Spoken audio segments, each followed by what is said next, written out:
just to make it well, it's not what we do on stage is not for studio productions. I don't sit there and fiddle with the sound because it's playing in clubs. I don't have the time to do that. I just want it right in the done.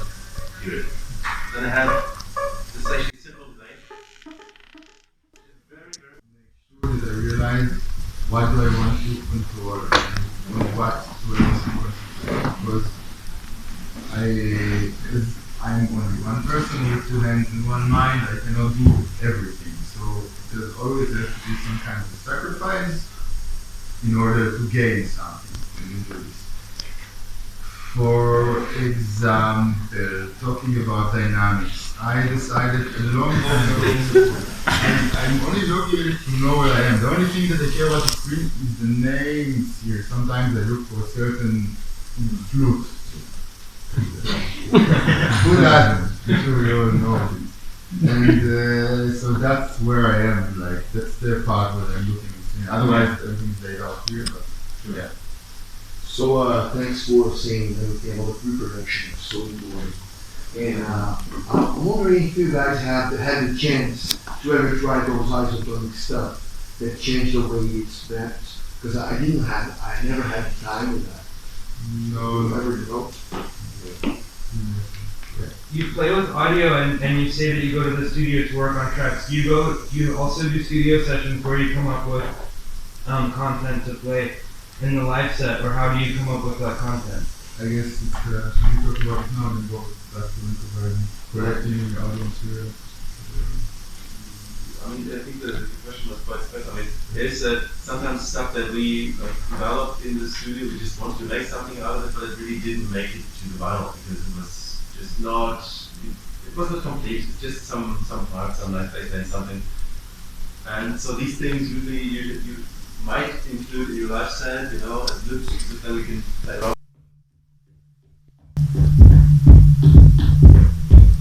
Just get another one, please. Yes.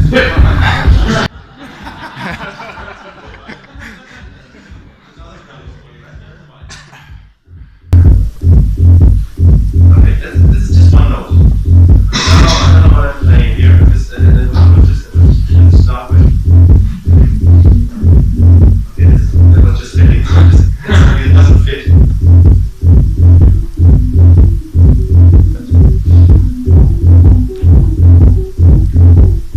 It doesn't.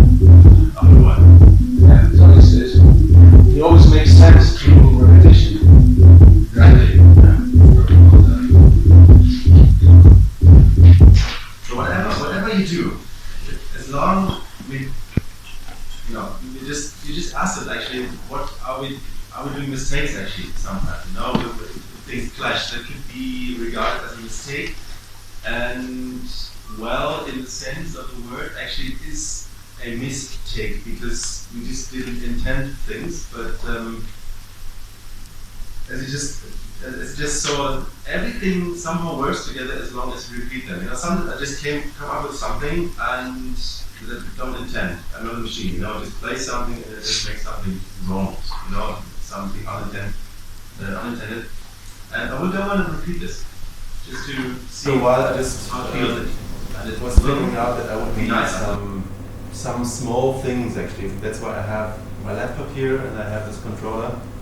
So what I need to feel a bit more convenient here is some sort of reverb, some delay, some basic stuff, some an EQ to take a bit the low end off or to emphasize the high end, a distortion I use live grain delay. Yeah, that's what I do, and that's pretty much it. So there's not much more I'm actually using. It's just some things to adapt, let's say, the room of it or something to the music that's actually playing. And what I do is I'm listening to what's going on, actually, and then I try to find a hole in the music or just some place where I have something to say. So yeah, that's actually not more to this. It's just like a usual jam session. So your part in it. So my life set is actually, apart from this, is the side rack which is inside of live. And also here I have not so many things, as I told you. I just tried different plugins and this and that and those, and I always came back to these few. I really have just I have one self-made reverb here thing that I need. Then I have the usual live reverb, which is just super handy. It's just a super handy, easy to control. I mean, everybody knows it. So just to make it wet, it's not. What we do on stage is not for studio productions. I don't sit there and fiddle with the sound because we're playing in clubs. I don't have the time to do that. I just want it wet and it does it. Period. Then I have, this is actually simple delay. It's just very, very, very basic stuff. And I told you about equalizer. It's just low boost a bit and a bit high end. I use Live's overdrive, which does just some dirt to it. And what I have is, I have a low cut here.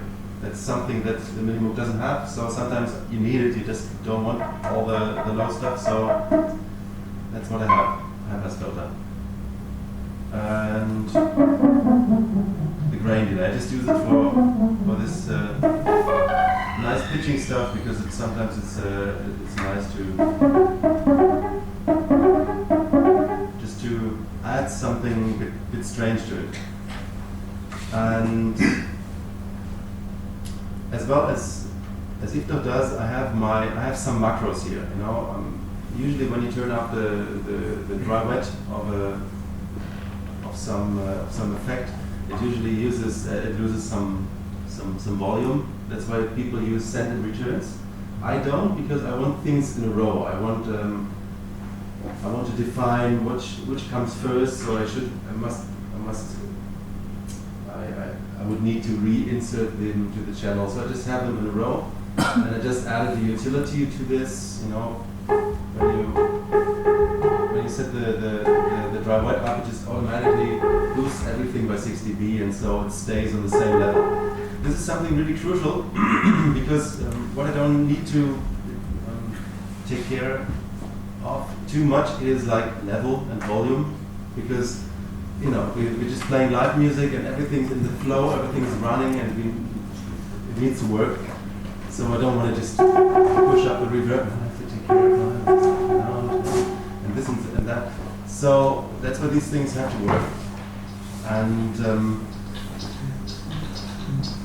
I still have to, because I cannot really prepare too much, to take care of leveling more than I would actually like to, but I also need to.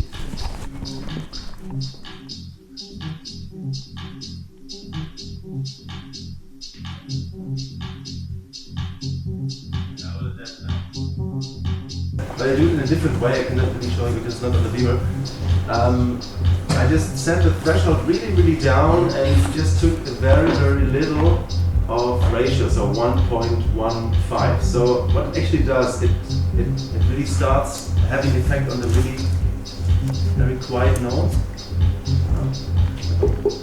You cannot hear it. Just want to tell it. It really takes effect on the lowest notes and goes and not lowest, the quietest ones. And what it actually does, it compresses the whole audible range by about 6 dB or something. So it makes it a bit compressed on the overall thing, but it's not actually audible as a compressor. So that makes me a bit less turn the volumes up and down, because I all the time have to be aware with my ear, am I too loud, am I too quiet in the club, because I cannot really pre-produce anything, and yeah, so that's why these things work quite well. Short question. Sure. So in the end, the mix down in the club you make over the Mackie, right? No, we just usually. I mean, we should have went to the first. We're just two different it is two people, and we use two channels in the DJ picture. Okay. So it's Yeah, no, okay. the channels are on, and you don't have to really take care much about your leveling and everything. You talk about the data. I have to do so a little because it's a living thing, But you don't need actually like what's the name? The sound test, like a band. Yeah, actually we do like a sound check. A sound check. Always. Okay. We can talk about this also. I mean, in a club it doesn't always work to have a sound check when you're playing in the middle of the night, so you don't come at 10 o'clock make a sound check. Let's say if we can, we always do one. If we can, we always do one because especially in we just came from Central America to the important thing is everything actually working? Yeah. What voltage do you have? Is it 110? Is it 220? I have a switch here, but I don't know in advance, otherwise it's not the use of this. Yeah, and so both channels are on, and yeah, that's it. So there's no sound processing, nothing. So I just have to take care of my leveling all the time by ear. Sure. Quick question. Since we're talking about it, do you think about mixing for mono in clubs, or is it usually how many fits Actually, I mean, sometimes if the stereo image is really, it happens that the stereo image is really wide, and it's a stage that I asked you to do like a mono mix or something. The days it can be irritating sometimes if you have really like stereo split samples and you stand on a big stage and you have like one speaker over there and one over there. So do you test for that when you're mixing, like just see we do it on the fly. I mean, if I would realize on the stage that the stereo image is way too wide and I get like lost rhythmically, it can happen, then I would put a utility on top, for example. Yeah. But it doesn't happen so often, I have to say. Usually I like the stereo because of some of the nice effects that we have. I mean, if you produce things, then you make them nice and everything. But here it's essential to play also with these things, to have nice, strange stuff going on, and people usually go crazy. Today I just did a mono because I turned this thing around because we need some monitoring, so everybody can enjoy everything. Yeah, but actually I'm more or less finished with my part, just to give an introduction on what I actually do. Okay. So yeah, let's go back to the computers and instruments, which is probably my topic. I started to mention talking about limitations and about the size of your live sets, and I think like a crucial key or something to consider. I don't know how many of you like play live on stage or want to or that. Okay, excellent. Excellent. So I'm not talking like to people which are great. You never know if somebody maybe is like into selling vacuum cleaners. Sure. To people is difficult. So yes. When I am on stage or when I started, I work on my live set a lot. It kind of became evident really quick that I have to divide my resources. We are two persons, but I'm one person operating one thing, so I have to make sure that I realize what do I want to control and on what do I want to concentrate, because as I'm only one person with two hands and one mind, I cannot do everything. So there's always has to be some kind of a sacrifice in order to gain something when you do this. For example, talking about dynamics, I decided a long time ago that I don't want to deal with dynamics in the club. It's like, for me, one of the least practical things I have to do. So I actually have absolutely no level control in my live sets. These faders are doing something else. They do not bring the level up and down. What they do is, let me just demonstrate. Let me take a drum. I have this drum loop going. Let's put it a bit up. They are just filtering it in and out. Whereas after crossing a certain threshold, they mute the channel. So I won't suffer from any artifacts of sub-basses or whatever. They just mute the channel, basically.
make this topic a bit fuzzy.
Thank you.